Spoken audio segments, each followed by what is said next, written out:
All right, welcome back to another episode here on Mountain Men Axes, and today we are going to hang an amazing profiled plum. And so this plum dates back probably pre 1940. Plum victories were around 1940, 1950, but this profile on this is absolutely insane. So if you look at that, I know you can see it, but we're going to look at it in a different light and say, okay, now we see it, now we get it.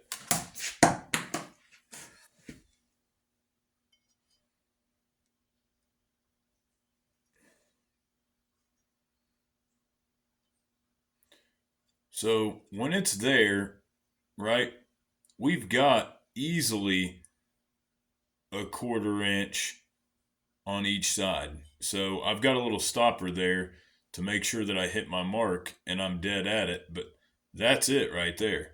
Then you go to that. What does that mean? What does that tell me? So, okay, awesome. This axe has amazing convexness, but what does that say? What does that mean to me? Does that mean this is going to be an amazing splitter? No. That's not what that means. That's not why they did that with these axes. That's not why they did beveled cheeks. Back in the day, woodsmen realized that most of the work, whether it be felling a tree, bucking a tree, or splitting, was all done in removing the axe from the stump. And so when you hit the tree with the axe, when we go and we swing and we take a swing and go boom, undercut, right? And it's stuck. Now we've got to, there's more work in removing the head than there is in swinging the head. And so that is why that profile was made, was to help in removing the head. Now, today we have a special gift. We have a 30-inch octagonal T.D Handle Co. ash handle. And we're going to hang that plum on it. I've already got a plum hanging on a 28-inch Whiskey River hickory handle. So I want one on an octagonal 30-inch ash. So I've already taken some advice from somebody I'd like to call a friend, somebody that I enjoy and have enjoyed watching for many, many years. An inspiration to the axe community. And he was kind enough to offer his advice to me. I'm going to take it. And I hope you guys can appreciate the lack of a bright, shining light on us right now. And let me know if you guys appreciate that or not, if you like that better. So now we're going to turn towards the work. So there's the work. We are going to use my second favorite tool to remove the material. You can see there's a huge lip right there.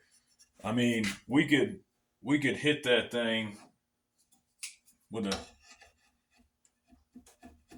a file. So several different ways we can do this. We could do it with a rasp. We could do it with a file. We could do it with a spoke shave, with a draw knife. There's many different ways.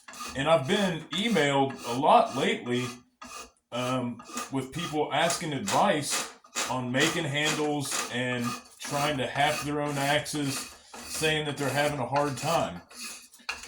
Well, it's not easy the first few times you do it, and I will say it helps to have an area to do it. It helps to have a vise or a shave horse or such, right? So those things help. But what helps the most is just getting out and doing it. So get out, grab a knife. I did the Craftsman axe that I have. I literally hafted it with a I think it was a Hultiforce $10 knife that I got from Amazon.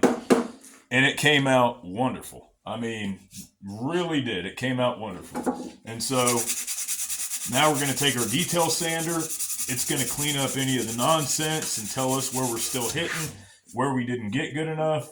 I can see right there we still got a lip. We don't have a lot of time.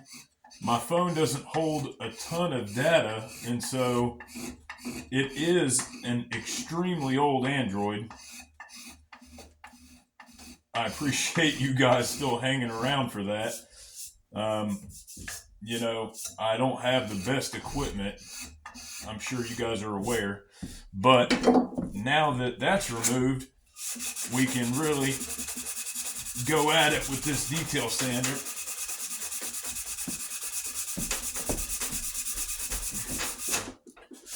What we don't want is we don't want to take material where it's not needed.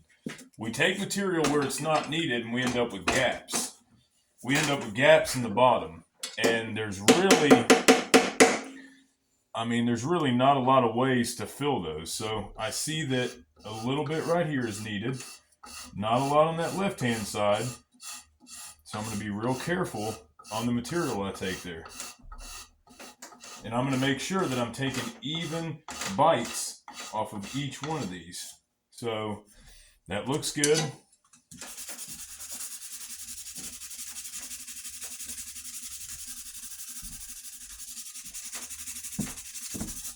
All right, now we're going to switch it around. I've already hit this side a little bit. You got to make sure these are cleaned out. This right here is a $20 Dunlap spoke shave that anybody can get on eBay right now. I love this spoke shave, and I like it better than the Stanley, I think 51, because it's so easy to adjust. I also have a wooden spoke shave as well that has a piece of steel that runs through it. It works well. It just gets clogged up more frequently. But I do like this spoke shave just because it's very easy to use. And so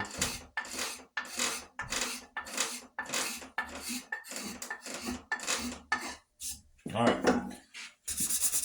Because we still have a lot to go, we still have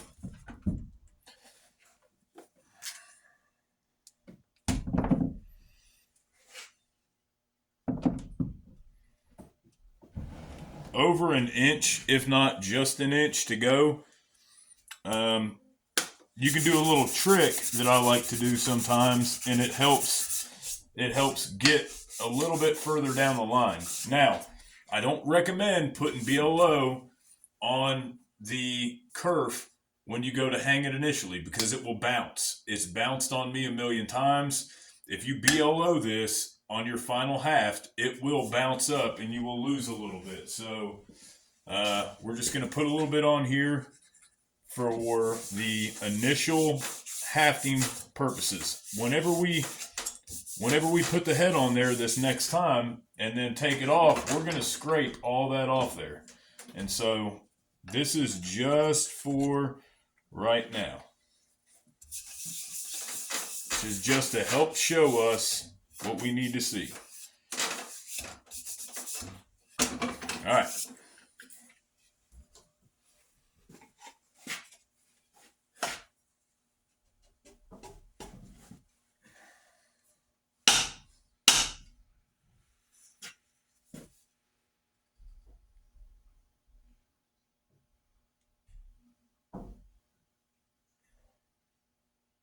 Very straight. So we like that.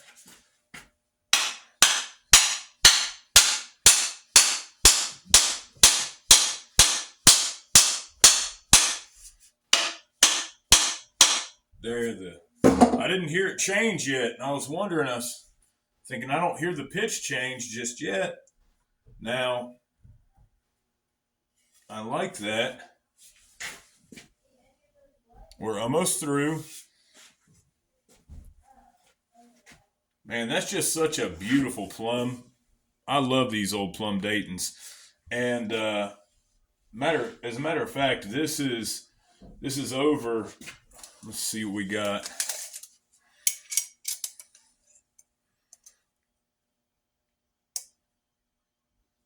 So 7.5 inches.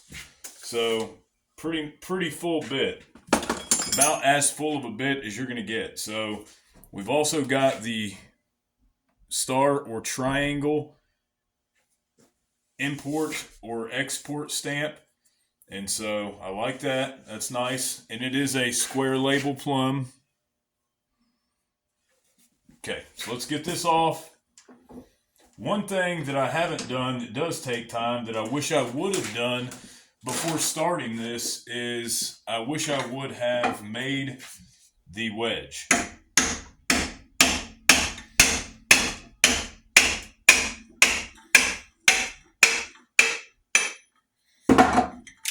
But while we have it there, we can make the wedge. Okay, so this is a little short tutorial on how to fit a wedge for your axe handle and for your axe. So I know, right, that I want my axe head to be here. That's only about 1.5 inches from my kerf. That's perfectly fine. My head will probably sit right about there. That puts us from there to there.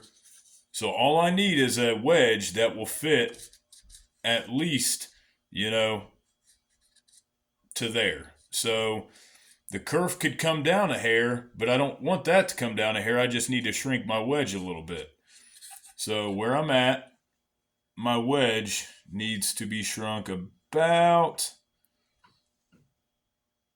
1/2 inch. Okay?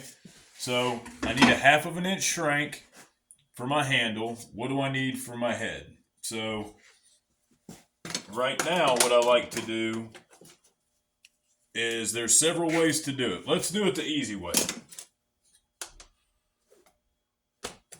Let's get a pencil. Let's put it all the way to the front and let's mark the back. Okay. Got a mark on the back. Perfect. All right, now if I can find my my square, we can mark this thing. But if not, let's see.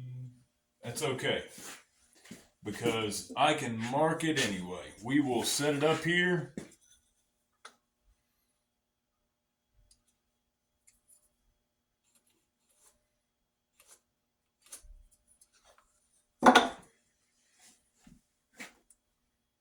Perfect. So what I'm going to do now is I'm going to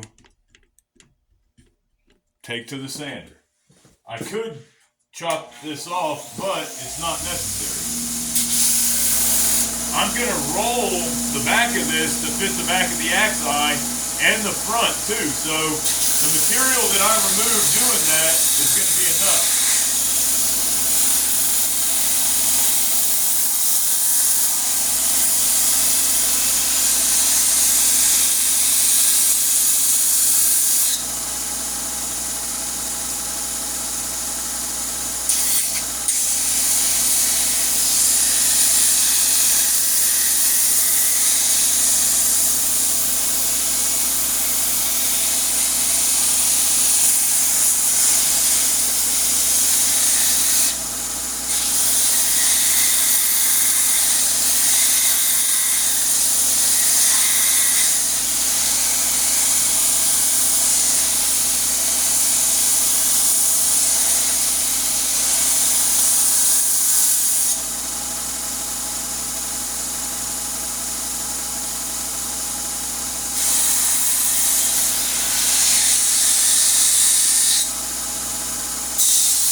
Okay, we fit, but just barely.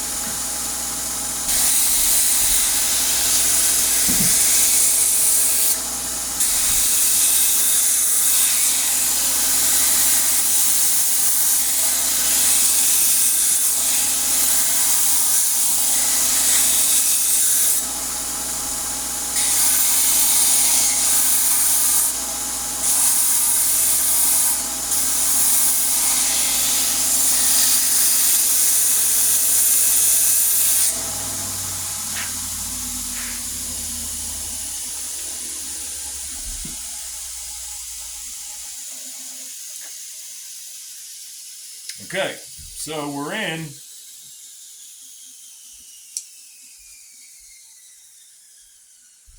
We got a little bit to go on the bottoms there, but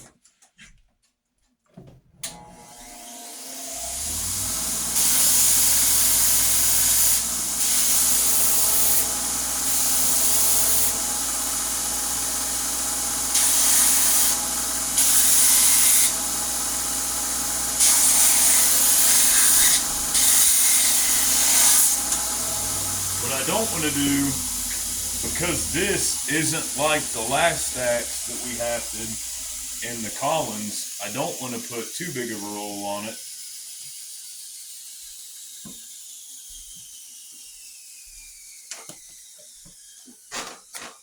You can also take a pocket knife to it, and or once you feel it hit, you can take a sander to it as well. But you really, really want to make sure that your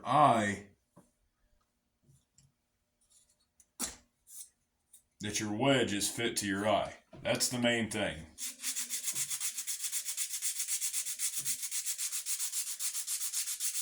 Now, you can beat your wedge in, and a lot of it will scrape off, but a lot of times, too, your wedge will break or chip or, whatever the case may be. It could go flying out. I've seen that happen. I've seen a lot of things happen with these wedges, so it's best to be prepared. So as long as you prepare for it, you'll be ready for it if it happens. Oh, yeah, that's perfect. That'll go in.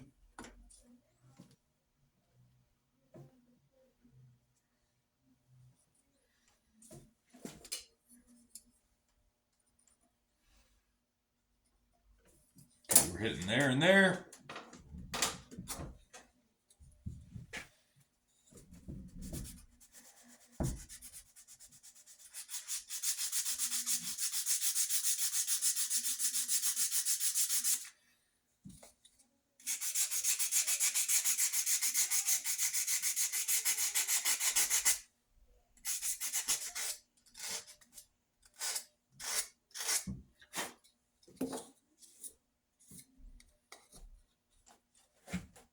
All right, looks good. Let me round it.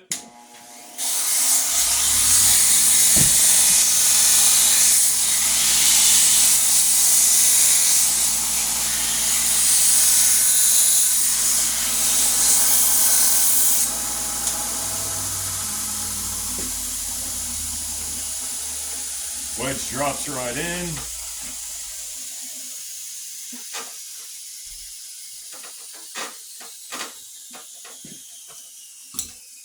Dropped it a little too far in. All right.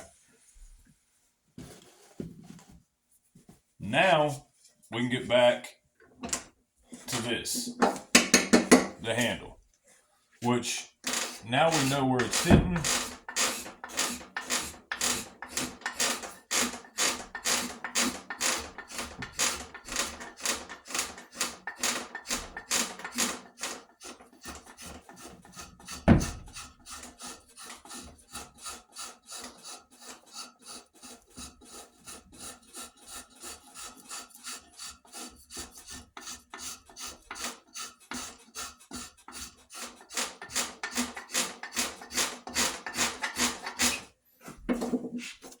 Excellent.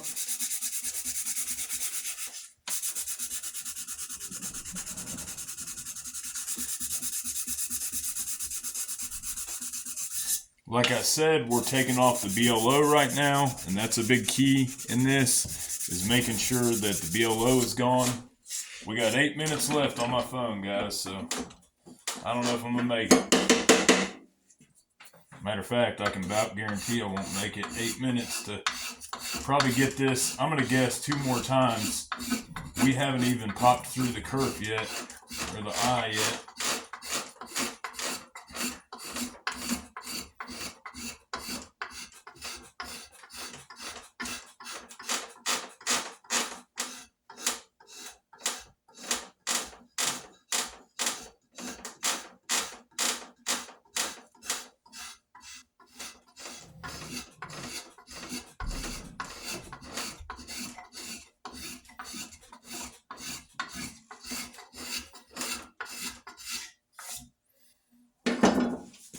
Alright, drastic times call for drastic measures.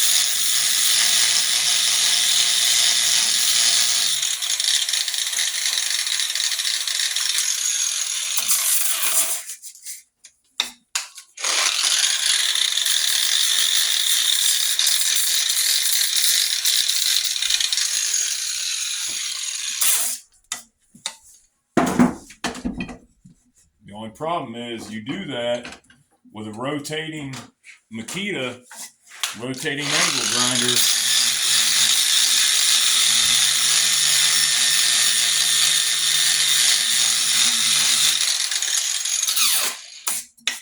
It's easy to lose way too much, but I've been doing this long enough to where I should be good.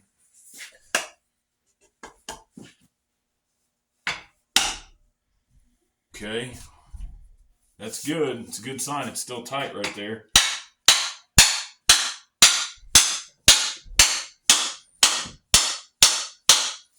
All right, we're through.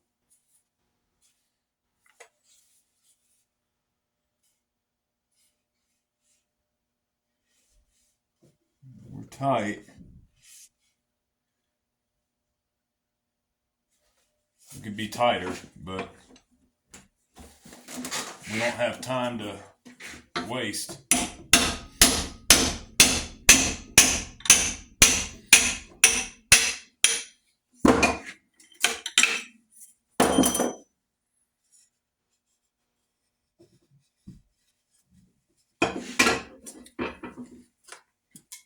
All right, we're talking 28 minutes to half an axe, guys. That's pretty good.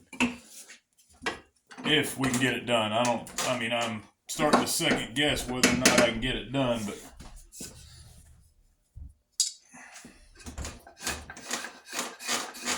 yeah, this is where the old L-I-N-J right comes in.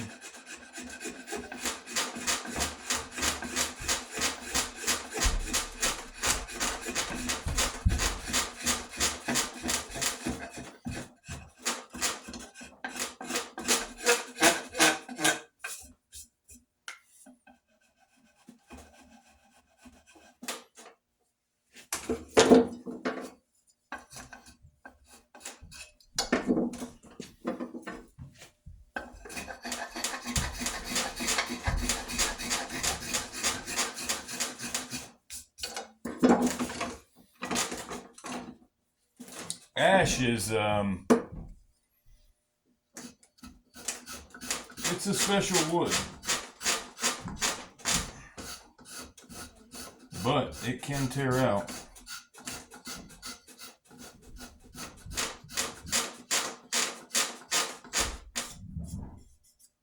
Like that right there.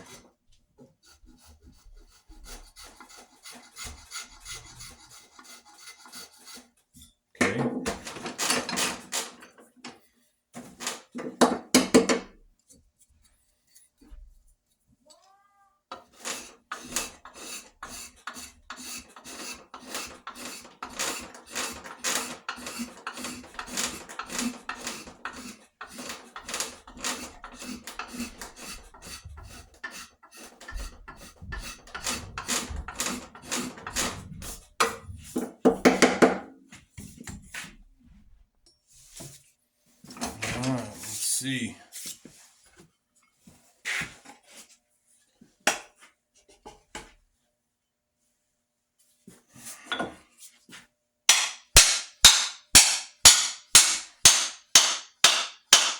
That's the bottom right there. That's all she wrote.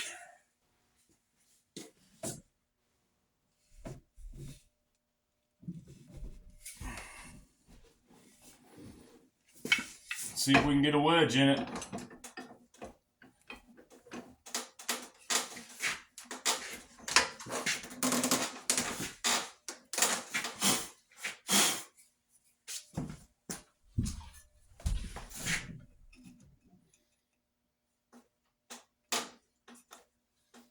I don't like that. That is tight, tight. I don't like that at all. But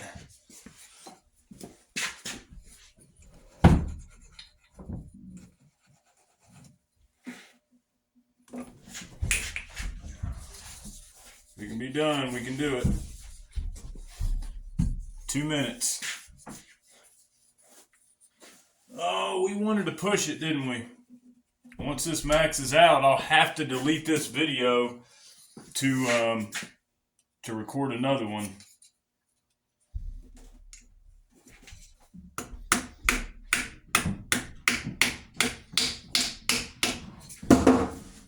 Tight bond. Okay.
I'm going to pause you. All right, all I did was cut the wedge off, and so got a little tight bond on my hands. We're splayed out. Nice.